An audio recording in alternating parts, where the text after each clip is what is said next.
খাবো হচ্ছে রাজশাহীর বিখ্যাত কালাই রুটি, সাথে হচ্ছে হাঁসের মাংস ভুনা। আর এখানে রাজশাহীর কালাই রুটির সাথেই সবাই হচ্ছে বেগুন ভর্তা খায়, এখানে বেগুন ভর্তাটাও আছে।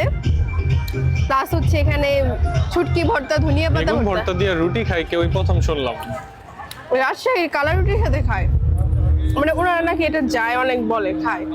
বাট কেমন লাগে ভর্তা দিয়ে খাইতে ওইটা? ভর্তা দিয়ে আমার কাছে এতটা ভালো লাগে না, মাংস দিয়ে খাই দেখি।